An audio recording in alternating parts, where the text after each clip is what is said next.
How's it going, everybody? Welcome back. We are here for another episode of the Making Strides podcast. Adam, how you doing today? Pretty good. It's been a chill morning, so I'm ready to talk running. Yeah, me too. Awesome. Today's episode, we are just for the audience here who's listening. We are going to be covering the topic of like when is it time to seek help, whether it's performance, whether it's injuries, or getting help with something. Both Adam and I are obviously running coaches and running specialist physical therapists, and so we run into this a lot. We see a lot of people communicating on the internet or to hear friends talking about certain things they're dealing with, and being with people who have a lot of the answers, I think that it's sometimes hard for us to be like, "Well, why aren't you getting help for that?"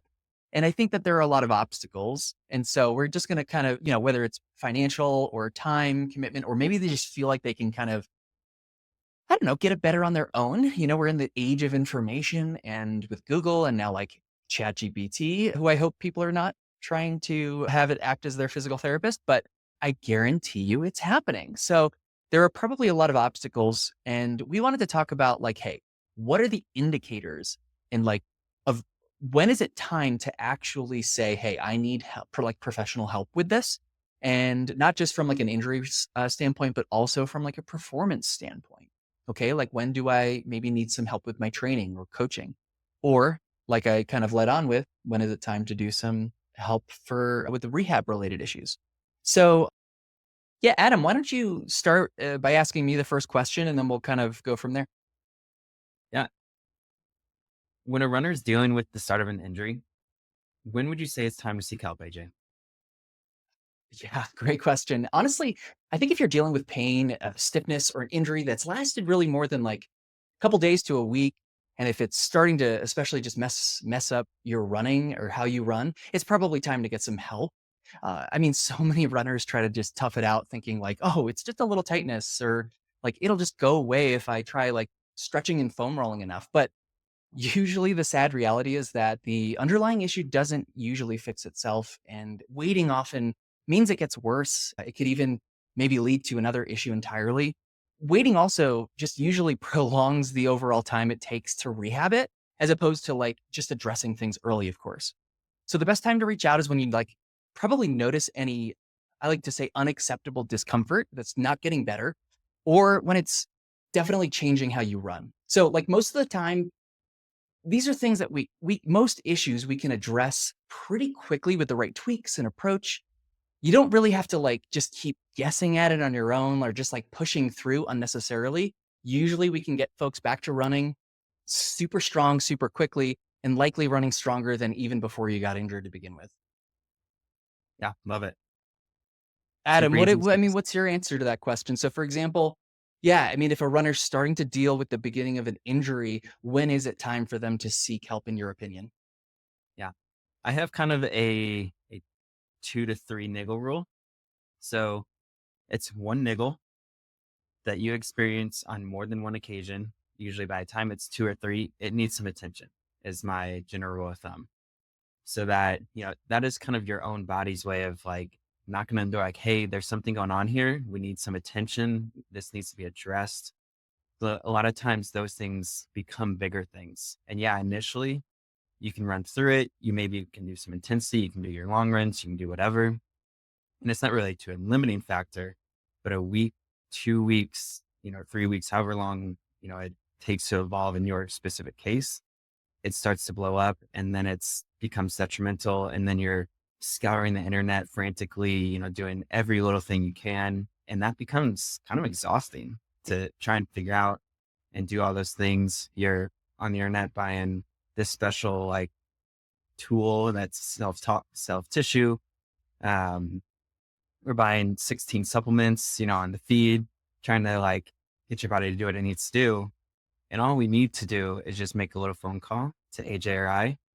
We'll talk you through it. We'll get you set up and it's super easy and we'll figure out the best course of action for you. Yeah. I mean, what do you think is the biggest reason why people are delaying getting help right now? It's a great question. I think what you alluded to with the age of information, it's so easy to just get on YouTube or Google and type in like knee pain with running or plantar fasciitis, whatever, and get, a series of blog posts or some videos that like these are the best 3 exercises to do, or the next blog down is like, this will guarantee fix your X issue. And so it's easy, like very low level stuff that you can just access anytime. And so people kind of run through the gambit trying this, and then they feel like they've done everything. And then they kind of get discouraged, feel like they just got to give up running on like an extreme case. And just doesn't have to be that way. Yeah, I agree. I think that being in the age of information, people just, even if not only can they find the information that seems like it can be very helpful, yeah, they seem to kind of like write off some of these solutions that are sometimes related to what we're doing, but not exactly what we're doing. And yeah, I mean, like, we can talk about performance next, but it's the same thing with performance when people are like, not, they don't think they need a coach because they can just look up a training plan or look up some blog posts talking about how to improve your fitness. And yeah, so then they think that like they can just do it on their own. And then if they don't get those results, they almost write off not only the people who deliver those same types of interventions, but the interventions themselves. And it's just a big, messy situation that's not super helpful. And I don't know. I always think about relating it to like taxes for some reason when I'm talking to people. Like you never, but I guess it's a bad example for a lot of people. You and I run our own businesses, so it's definitely a lot more difficult to like do. I'm never going to try and run my own like do my own taxes, my own tax return. It's just way too complicated with the business and everything like that. And so it is a good example for us, but I would never try and even like I probably could get a ton of information on how to do what my accountant is do like how to do what she's doing, but there's no way that I'm gonna even attempt that. Like, I know clearly know the consequences of that, like, me failing at that, and it's just not worth it for me. But for some reason, people, they don't necessarily pay attention to a ton of the consequences of trying it on their own and it not working. So, I mean, like, Adam, what do you feel like are some of those biggest consequences that people may suffer if they do try things on their own and it's just not working? That it's consequences maybe they haven't already thought about. Yeah. I think the obvious one, and they probably did think about is potential injury, you know, not knowing when to pull back and not knowing when to push, which can be a very fine line sometimes. I think also like my biggest thing for like when to reach out to a coach is like when you just had been stagnated at a performance metric, right? I've had a couple marathoners reach out recently trying to for Boston and get under that sub 3 mark. They're both men and they've run number of marathons and just always like low threes and just cannot get over that hump. And I feel like if that is kind of you and you can't seem to figure out, you've tried maybe a few different training plans, you can't get to that next level, that is a great time to reach out to a coach. And so the consequence of not doing that is never reaching your goal.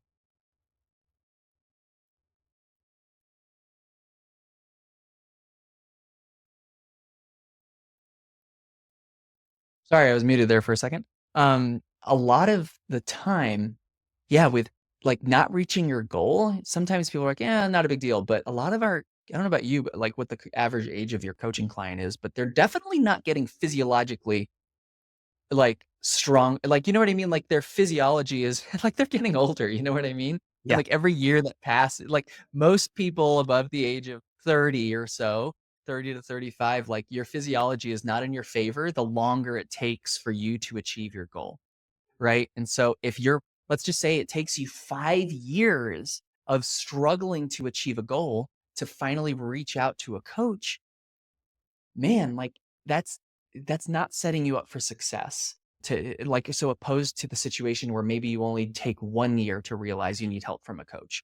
And then right? So like 4 years younger, and then also with the right training at a better time, you're gonna have a so much better result. So what you're it sounds like you're saying, Adam, is the opportunity cost, or at least what we're saying is the opportunity cost is much greater, is super high a lot of the time with what you're paying just with lost opportunity and in just not being able to reach your goals and those being that just being delayed, right? Is that about it?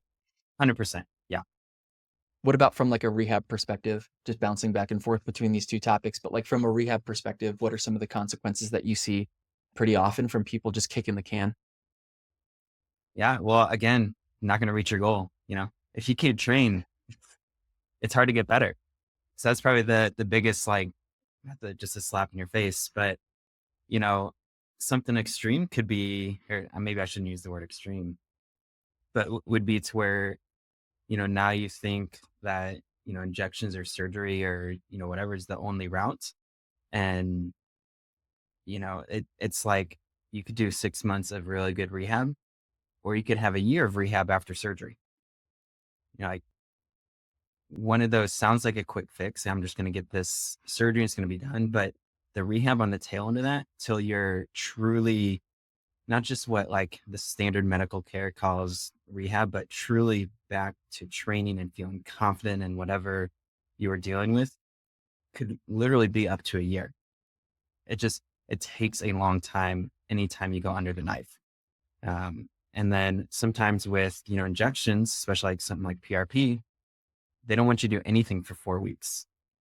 But to do nothing for 4 weeks is not have a positive for your mental health or your cardiovascular health or anything like that. So I think the ultimate consequence is you not only not reaching your goal because you can't train, but you're going to go in the opposite direction and be even further from your goal. Yeah, 100%. You kind of hit the nail on the head there. Yeah, I would say honestly, for me, I think the biggest consequence of not getting any help early really is like kicking the can. The consequence of kicking the can with running injuries is what would have maybe have been a small manageable issue just can turn into so much of a bigger problem. Like I said earlier, a lot of runners just kind of wait it out thinking it'll get better. And then it really can affect how you're moving. It can get worse. And then you hit the nail on the head with ignoring issues and them getting worse can lead to kind of unnecessary medical interventions. And so what starts as something that like we could fix with a couple of physical therapy sessions or weeks might potentially escalate into something that might need, or you feel like might need, or the doctor you see instead of a PT might think you need medical, like imaging, injections, and sometimes even surgery. And, I've seen runners who could have avoided months off and thousands of dollars in medical procedures if they had just addressed the problem with physical therapy earlier, right? So then there's the concept in general of like the longer you wait to address things, the more time you're spending not running, or the more time you're in pain with running, and the longer it takes to rehab overall. I mean, it just can be like a frustrating, isolating experience, and waiting just makes the whole process feel harder. And so getting help early is not just about like fixing the pain right away. It's really about preventing these things from spiraling and just keeping you from doing what you love without interruptions, right? So that's probably my answer there. Yeah, I think it's great. Okay. Well, should we move on to some of these other questions that we had, or was there other aspects of this? Well, I guess maybe the training. We didn't talk a whole ton about the training side. Where do you want to go from here?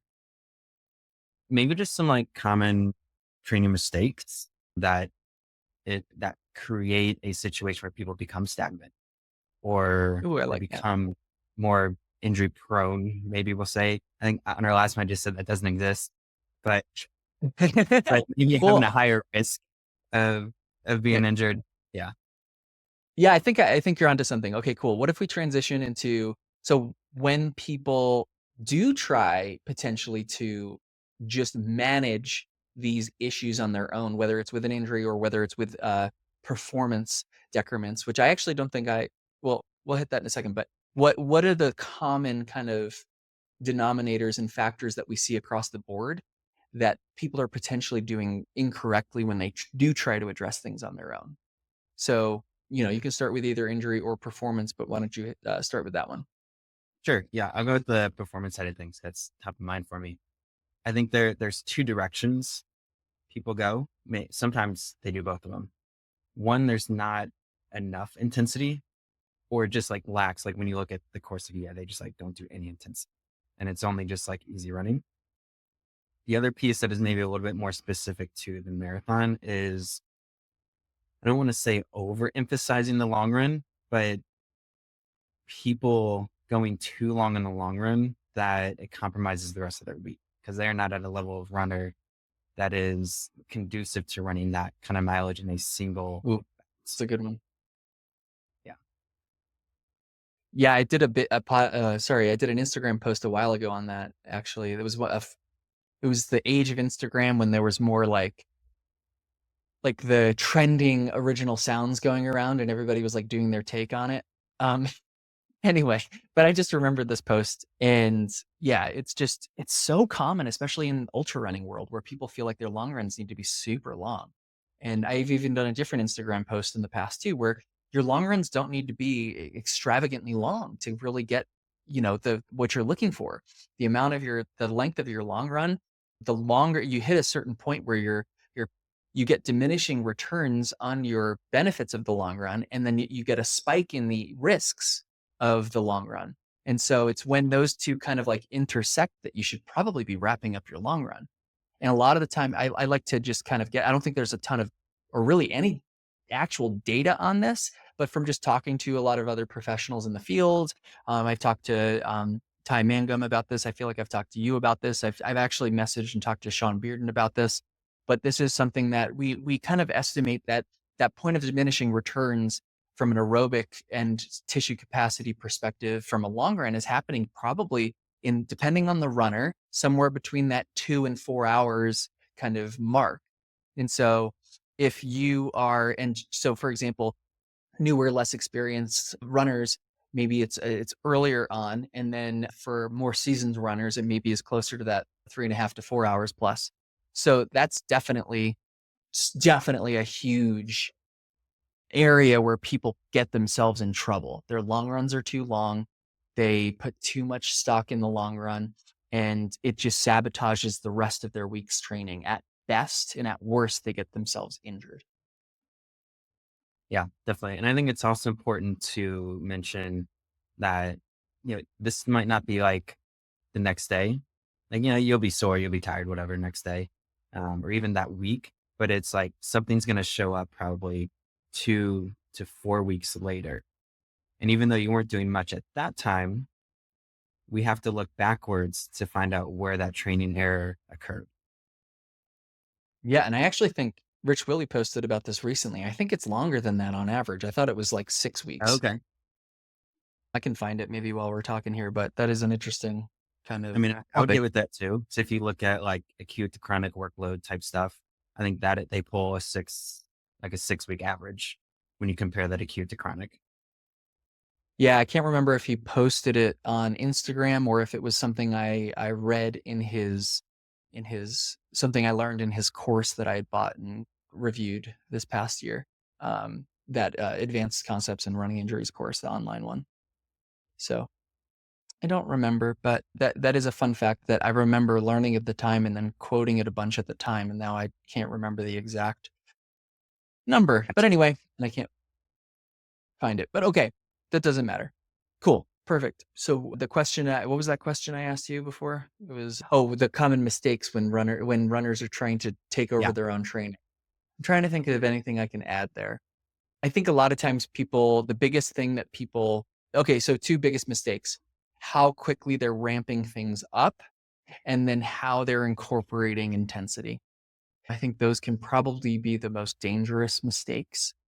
And so it just all goes back to the FDI principle. So we typically want to fiddle with the F, or frequency of runs, first. So how many runs per week are you doing? Are they on every other day or consecutive days? We want to have a progression and really get to that target number of runs per week first. That's the F of the FDI principle. Then the D is going to be the duration of those runs and the duration of running throughout the whole week. And we want to kind of check that box next. Once those boxes are typically checked the way you want them to, then we can start fiddling in the intensity, or I part of that principle, which is going to be like how fast are you running on these given runs, and then where are you adding in maybe some purposeful intensity like strides or intervals, working on a specific energy system. And so that's going to be massively important if you're somebody who wants to really play it safe while progressing your running in a sensible way. So that's number one, is people aren't really thinking about it that way. A lot of times they're just going in online and they're seeing something about a 10% rule and they're just kind of doing what they think is right based on the internet. And then with intensity, they're like, oh, well, they do a number of mistakes here, but a lot of folks would be like, oh, there's this like track club, like recreational runner track workout every week. Like here in Fort Collins, we have TNT is what it is. And so TNT on Tuesdays, I'm going to show up and try and keep up with all the guys who've been doing it for a year straight. But they're super fast, and they're probably fast because they're running these track workouts every week, and I'm going to try it. And then boom, a couple weeks later they trip off an Achilles tendinopathy or something. Oh, those are going to be the biggest mistakes there. And I'm not going to just break down right now how we can, plug in intensity. That's a little bit of a tricky thing, but I'd say those are probably the biggest mistakes I'd add there. Yeah, definitely. We expand on the volume. I want to just expand on the intensity piece because like I feel like there's people that just don't do it at all, and so I'm going to use the marathon as an example because it's just very classic and easy and relatable to people. Like if you're I'm gonna use an example because it's top of mind since my wife and I just ran CIM. If you're trying to break 3 hours, you need to basically run 650 pace per mile for the marathon, right? If you can only run a mile at say like in 6 minutes 30 seconds, you're gonna have a really hard time running the marathon at 650 pace, right? If you don't a certain percentage of that, I don't know what that percentage is, but the bigger that gap is, the better chance you are. And if you're not doing any intensity, good luck getting your mile down to like a 6 minute, where now 650 is really manageable or even under six or something. So that intensity piece helps push your basically, yeah, I'm going to lactate profile or Raise skew the kind of roof. intensity profile, yeah, to the right and just like raise your ceiling so everything underneath that just functions a lot better. Uh, so you need to make sure there's something in there. But of course, as AJ was discussing, you can't go crazy. It needs to be methodical. It needs to be planned out. It makes sense based on your individual kind of anatomy and where you're at in your fitness level.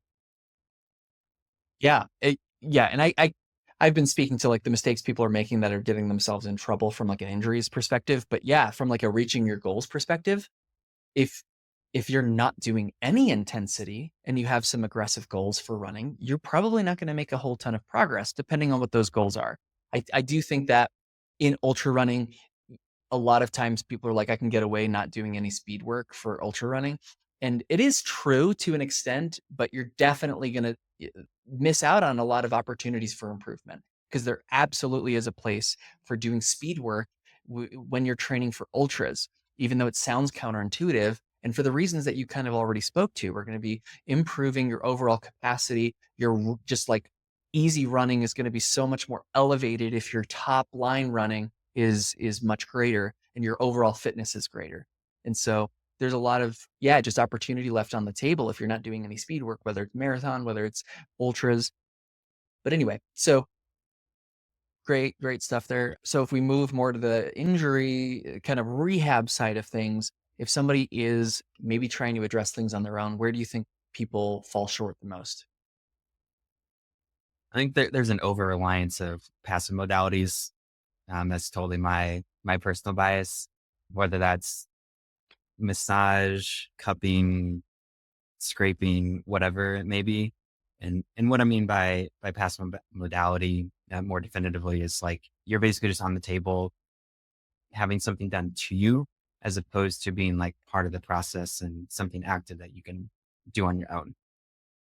Well, and I would say, because we're talking about the situation where somebody is kind of trying to rehab themselves. And so I think what I'm getting from that is in the setting where maybe somebody doesn't have a PT yet and they're trying their own stuff, like trying the massage gun, trying the foam roller, trying maybe a self-scraping tool they bought online, and trying all these passive modalities on themselves, um, is not going to be super helpful, right?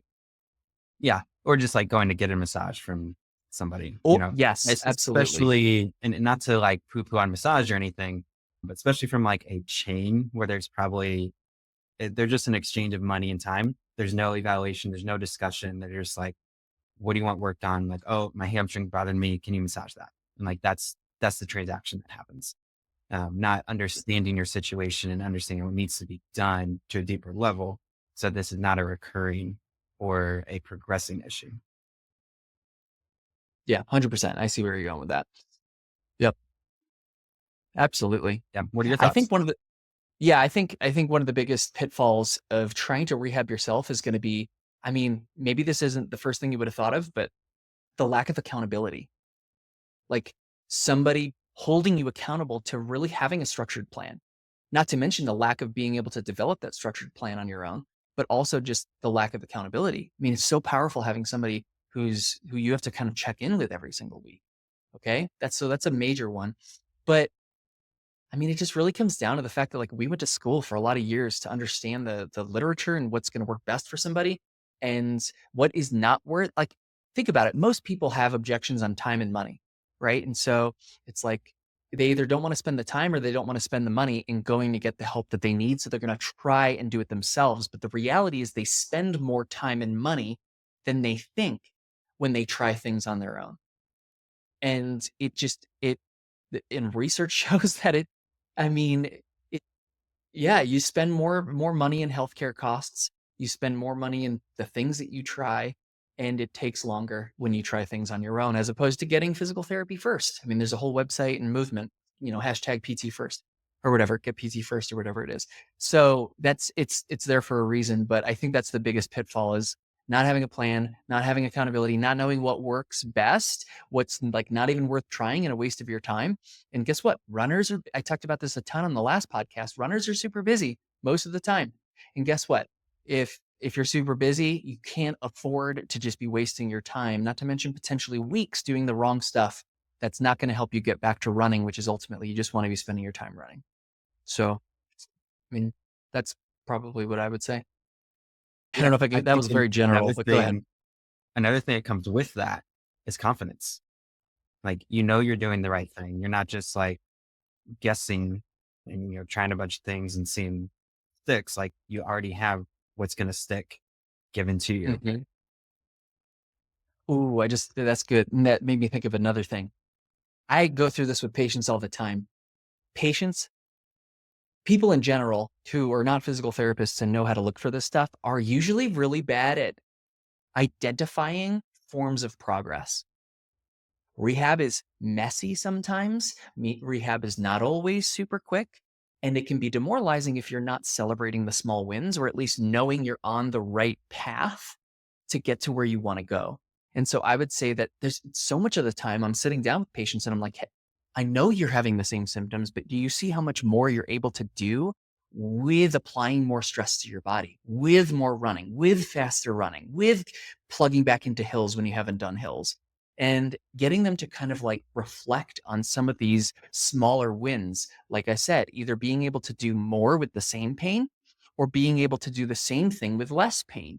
Those are two really good examples of being able to identify progress and then kind of tracking it on a weekly basis. Guarantee you, nobody doing their own rehab is reflecting on things that way. But these are conversations that I have with patients every single day. Yeah, definitely. Even add speed. Sometimes I just finished up working with a lady yesterday who told me she's been running her usual 30-minute route faster than she's ever done in years. Like, all we've done is really rehab. We haven't just like running easy. We haven't even really done anything super structured training wise. And she's like improving in that just from what I would assume we attribute that to is just better strength, power, and motor control. So that she's just Mhm. more efficient moving her body. Yeah. I think runners forget, people in general forget that rehab does not look like this. Rehab looks like Yeah. this, but the line of best fit looks like this. But that line of best fit isn't created until we zoom out and we're looking at a number of weeks and sometimes months. And so that's also where that accountability piece comes in. Whereas physical therapists were ultimately these accountability coaches for people who are injured and have ambitious goals, right? And we have to say, hey, you're on the right path. Trust me, look at X, Y, and Z. You're doing a great job. These are small wins. Let's celebrate it and let's keep moving forward. Because there's nothing more painful than actually retroactively realizing that you were on the right path, but because nobody was there to show it to you, you actually fell off the wagon because you couldn't see that. And then in the future, hindsight's 2020, you realize, crap, I was maybe doing the right stuff and I should have kept up with that. So another pitfall of just trying some stuff on your own. Yeah. Give Cool. us a call. I feel like yeah, what do you wanna add anything else to anything we talked about? I feel like this episode has been long enough. It's been a half hour. So, yeah, we can wrap it up or talk about anything you had in top of mind. Where do you wanna go? Yeah. No, I think just kind of circle back, like if you feel like you're at a performance plateau or you're not progressing in the way you think, or you're dealing with a pain in your niggle, or even you would define it as like a definitive injury, like it is at no cost to you. At least I'm pretty sure you do like a discovery call, right? Yeah. Yeah. So it's at no cost to you to just set up a call with us and chat. Like chat about your situation, see if we can help and would be a good fit. If you want to go a different direction after that, that's your prerogative. You're an adult, you can make your own decisions. But I think it would be worth your time considering that and taking action on it so we can potentially help you out. Yeah, 100%. I don't know about you, Adam, but I don't wanna even try and help somebody who I am not 100% confident that I can help. And so the point of the discovery call is really to be like, can I even help you? Are you the type of person that we get the best results with? Because if so, I want to try and convince you to come in. But if not, then I'm going to send you in a different direction. And so that is a prerequisite for being able to work with us is going through a discovery call and us being convinced 100% that we can help you. And so yeah, I mean they're free and there's no reason why you can't just hop on a call and know what your options are. So 100% with you there. Yeah. And you can do that on both of our websites. Absolutely. Cool. Well, everybody, for out there going to go for a run, or maybe you're injured trying to figure out your life. I hope you can make some strides Yes. in the right Make direction. strides. And Make them yes, and just let us know if we can help you in your journey. Cool. Have a good one, guys.